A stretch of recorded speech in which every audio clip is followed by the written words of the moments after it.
dans cette nouvelle vidéo.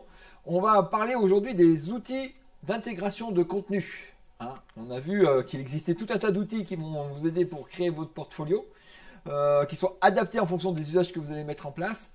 On a vu précédemment dans la première partie tous les outils qui permettaient de créer du contenu, des outils de contenu texte, des outils de vidéo, des outils de multimédia, vos supports de présentation, etc., etc. Donc énormément de choses. Même principe, hein, vous avez la vidéo qui est devant vous et sur le côté de l'écran, vous avez les détails, les menus, les liens. Je vais donner des informations ici et si vous allez plus loin, vous prenez les documents qui sont supplémentaires. Alors, pourquoi je parle d'agrégation de contenu? Parce qu'il y a énormément d'informations qui existent dans le monde. Ça, c'est la taille d'Internet. On voit qu'on produit énormément d'informations.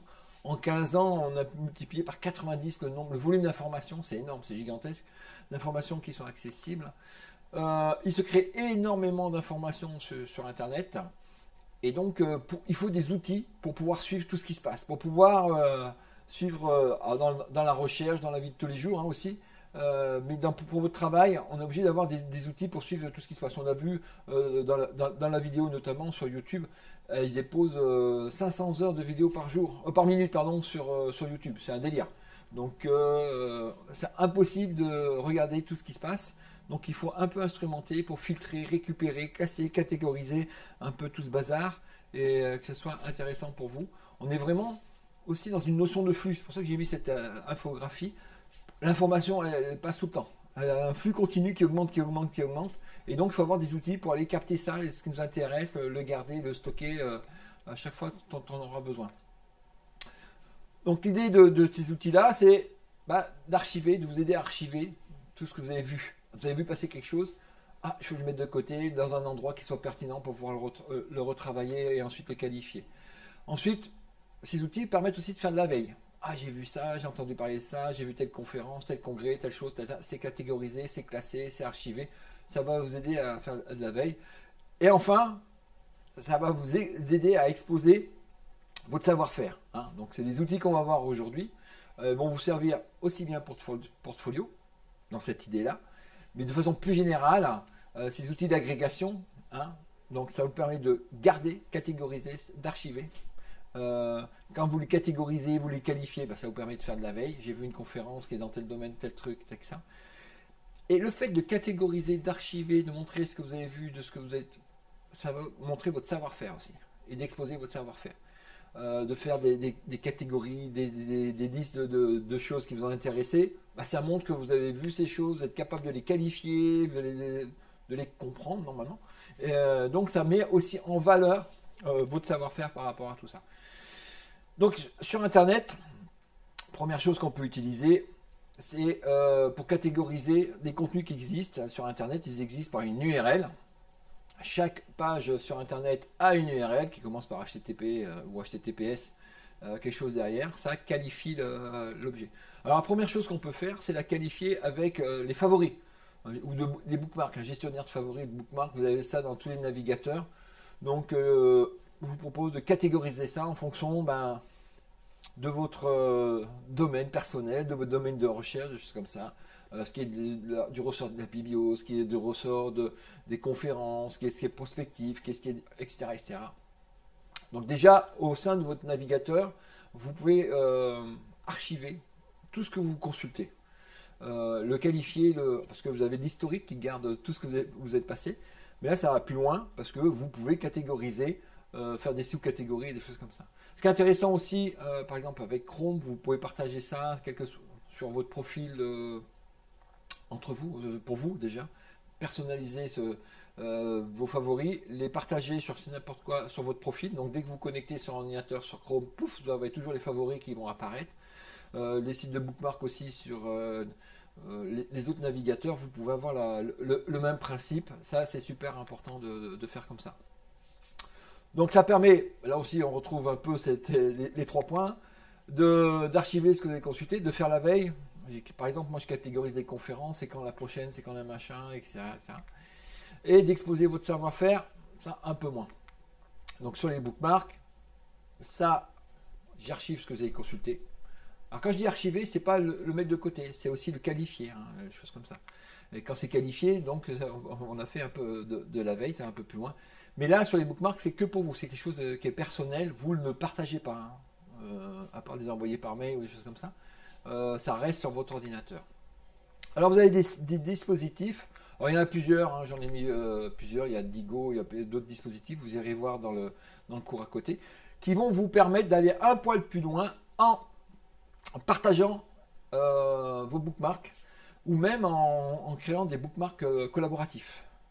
Même Digo, ça va même un peu plus loin parce que ça va récupérer la page et vous pouvez stabiliser, enfin marquer les pages web, faire des remarques, faire de la lecture et rajouter une surcouche qui sera propre. Donc là, on va plus loin que l'archivage, on va plus loin que la veille.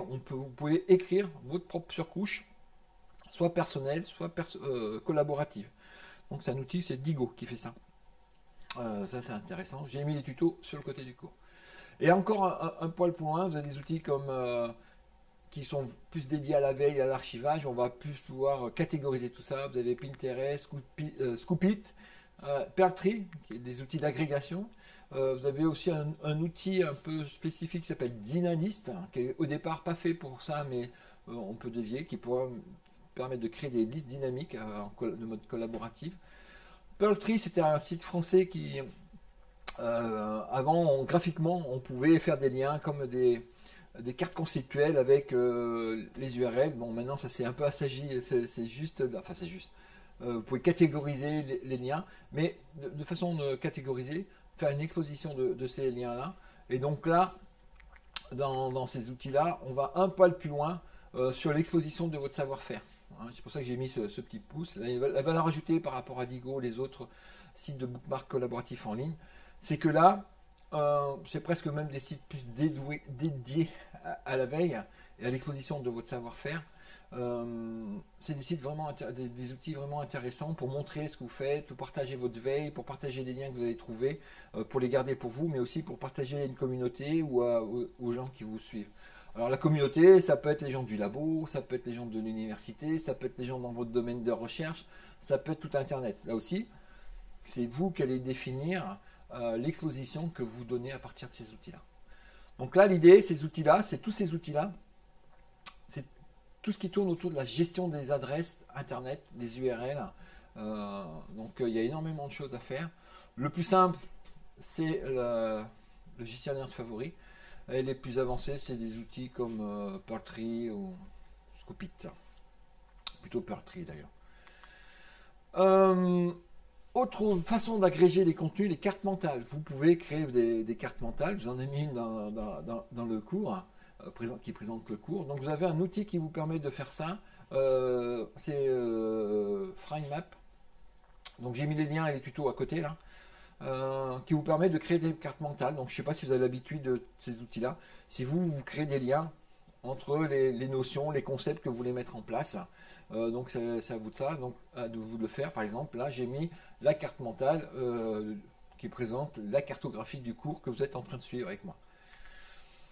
D'autres outils aussi qui existent, cette fois-ci autour des réseaux sociaux. Donc je vous invite, si vous n'avez pas de compte Twitter, à en faire un, pour voir déjà ce qui se passe. Il y a une vraie dynamique autour des réseaux sociaux. Alors il y a beaucoup de bruit, donc il y a un travail à faire pour avoir un bon rapport signal sur bruit. Donc le signal, c'est ce que vous voulez voir, ce que vous voulez suivre sur Internet. Donc ça vous permet de suivre une communauté et de communiquer avec cette communauté et de diffuser des informations dans cette communauté. Donc il y a beaucoup de bruit sur Twitter. Donc tout l'intérêt, c'est de qualifier cette communauté. Qui vous allez écouter et pourquoi, pour pas que ce soit le bazar. Parce que ça peut être très vite le bazar, et comme il y a énormément d'informations. Donc il y a un outil qui est assez sympa pour vous aider à travailler avec ces flux. Toujours, vous avez cette notion de flux d'informations. C'est TweetDeck, qui avant était une société à part, qui a été rachetée par Twitter. C'est plus un logiciel en dehors de Twitter, c'est intégré au site web de Twitter. C'est un site web. Là, l'idée, c'est que vous pouvez vous faire ces flux d'informations. Donc, vous pouvez paramétrer ces flux d'informations ici. Je vais suivre un hashtag, je vais suivre une conférence, je vais suivre une personne, je vais suivre une communauté. Et dans la colonne, vous aurez toutes les informations par rapport à ce que vous avez qualifié. Donc ça, c'est pour vous, pour faire de la veille, pour faire du suivi. Et ça, c'est super intéressant. Donc, pour bien construire sa communauté sur Twitter, c'est qu'est-ce que j'ai à dire? Est-ce que vous êtes émetteur d'informations? À qui vous allez le dire? Donc, en tant que doctorant, eh bien, les informations dans votre domaine, par rapport à votre thèse, où vous en êtes, les recherches que vous faites, poser des questions, faire des références biblio, parler des conférences. Ça montre aussi votre savoir-faire et ça montre aussi ce que vous voulez, que vous intéressez à votre domaine. Et ça montre aux gens que vous tweetez, que vous retweetez, que vous vous intéressez à eux. Donc ça permet de faire des liens plus ou moins directs. Ça, c'est aussi important. Et qu'est-ce que je vais entendre? À qui je vais m'abonner? Si vous êtes abonné à des sites de fake news, à des complétistes, vous aurez des trucs pas terribles. Si vous êtes abonné à d'autres chercheurs, à d'autres labos, à d'autres gens dans votre domaine, ça va vous qualifier énormément votre information. Donc qui je vais écouter? Ça, c'est hyper important pour améliorer. Hein, je vous dis, il y a beaucoup de bruit sur Twitter. Le rapport signal sur bruit, c'est à vous qui êtes responsable de ce que vous écoutez et de ce que vous allez avoir dans votre Twitter. Donc Twitter, c'est énormément d'informations. C'est un flux d'informations qui tombe. Et de façon générale, dans les réseaux sociaux, il y a énormément d'informations. Donc vous pouvez agréger une partie des informations par rapport à des hashtags et des mots-clés sur TweetDeck. Il y a un autre outil qui est super intéressant que moi j'utilise. Hein, j'ai mis les liens à côté. Wakelet, qui va vous permettre d'éditer. On voit par exemple, là j'ai fait un thème sur les robots de téléprésence à l'université. Et donc ça vous permet d'éditer des pages en allant chercher des choses sur YouTube, sur Facebook, sur Twitter, enfin partout ce qui existe sur les réseaux sociaux. Dès que ça a une URL, pof, je peux l'agréger et l'éditorialiser dans des pages. Typiquement, pour faire des suivis de conférences, c'est super intéressant. Vous prenez le hashtag d'une conférence, vous verrez, j'en ai plusieurs exemples dans mon Wakelet. Ça vous permet de faire un peu l'historique de ce qui s'est passé, votre vision à vous. Et ça, c'est super intéressant parce que 3-4 ans après, aller rechercher un tweet d'une conférence, d'une personne, déjà qui a dit ça, quand c'était, dans quelle conférence, quelle année c'était. Là, l'idée, c'est que vous-même, suite à l'événement, vous faites votre système d'agrégation comme ça. Vous qualifiez les choses, vous pouvez vous le rendez public ou pas public. Mais c'est un système, c'est super intéressant pour éditorialiser tout un flux d'informations un peu hétéroclite, hein, des choses qui viennent un peu des réseaux sociaux, je vous ai dit YouTube, Facebook, Twitter, LinkedIn, etc., etc. Et vous pouvez le mettre en page, faire un déroulé, raconter une histoire par rapport à ça. Alors, c'est un outil super intéressant. Autre outil intéressant, on a déjà parlé de la vidéo, on a déjà parlé de YouTube, mais il y a un outil que je voulais appuyer là-dessus pour vous, c'est que dès que vous avez un compte Gmail, vous avez un compte sur YouTube, accès à YouTube, et à partir de ce moment-là, YouTube va enregistrer l'historique des vidéos automatiquement que vous allez voir sur YouTube. Donc là, vous n'avez plus à le gérer dans les historiques, mais dans vos favoris, quoique. Mais en plus, vous pouvez vous-même vous créer ce qu'on a un système de playlist. Donc vous donnez des noms à vos playlists, comme des classeurs, et puis vous allez mettre toutes les vidéos qui ont un intérêt par rapport à ce classeur. Typiquement, les vidéos d'une conférence. Conférence de telle année, il y a toutes les vidéos. Conférence de telle autre année, vous avez toutes les vidéos. Pour vous, vous savez que c'est là, c'est sur votre chaîne YouTube, vous allez revoir une vidéo, vous savez plus trop quelle année c'est, en quelques clics, vous allez la retrouver. Hein, plus rapidement même que sur Google. Et ça va vous donner des liens comme ça. Ces listes-là que vous avez créées, elles sont privées, donc il n'y a que vous qui les voyez, ou vous pouvez les rendre publiques. Toujours dans l'idée, je montre que j'ai qualifié cette vidéo-là, j'ai qualifié ce moment-là, je sais de quoi on parle, j'ai qualifié, donc je l'ai rapporté à quelque chose. Ça montre un peu mon savoir-faire. D'accord? Toujours dans cette idée-là, si vous la rendez publique. Mais surtout aussi pour vous, il y a énormément d'informations. Il faut les catégoriser, les classer pour pouvoir les retrouver. Donc une playlist, vous pouvez les mettre, l'organiser, la structurer. Tout est drag and drop, c'est assez facile à utiliser. Je vous ai mis un petit tuto à côté. Je vous invite aussi à faire des playlists de vos vidéos à vous. Alors, quoi soit sur YouTube ou... C'est intéressant, enfin, surtout ça marche qu'avec des vidéos YouTube, mais faire des playlists aussi, des vidéos. Dans les playlists, ça peut être rajouter des vidéos qui ne sont pas dans votre chaîne YouTube, qui sont ailleurs. Se montrer une façon de récupérer les vidéos, les afficher. Mais vous, je vous invite aussi à faire des playlists sur toutes vos vidéos, montrez vos conférences, ce que vous avez fait au doctorat, des choses de terrain, tout ce qui est montrable, hein, pas tout et n'importe quoi, mais pour montrer ce que vous savez faire, montrer vos compétences de présentation, des choses comme ça. Ça aussi, c'est assez important. Pour compléter ma présentation, je dois vous parler aussi du serveur vidéo qu'on a mis en place cette année, même l'année dernière maintenant, à l'UPF, qui s'appelle vidéo.upf.pf. Alors vous avez un accès, hein, vous rentrez par l'ENT, vous pouvez vous connecter, vous avez un accès personnel. Dans chaque étudiant, chaque personnel de l'université a un accès à ce serveur vidéo. Et là aussi, vous pouvez vous créer des chaînes, vous pouvez dans les menus personnaliser les accès que vous pouvez faire. Il y a énormément de choses sur ce serveur vidéo. Je n'ai pas fait de tuto parce que c'est assez simple, c'est assez intuitif. La limite de ça, c'est quand vous allez partir de l'UPF, pouf, cet espace, il sera, je ne sais pas trop s'il est fermé, s'il restera, mais sur YouTube, ça va rester. Sur l'UPF, je ne suis pas sûr que ça reste. Donc, mais l'autre intérêt, c'est que ce serveur-là, bah nous, on ne vend pas, puisqu'il est hébergé ici sur le campus, on ne revend pas les données personnelles des utilisateurs. Les vidéos sont vraiment privées sur YouTube. Quand vous les mettez, YouTube, si vous les mettez en public, il peut la diffuser n'importe où à n'importe qui. Bon, en même temps, c'est vous qui le dites. Hein. Là, on est vraiment sûr que ça reste au même endroit, il n'y a pas de tracasserie, ça respecte le RGPD, etc., etc. Donc, vous avez un serveur vidéo sur le campus.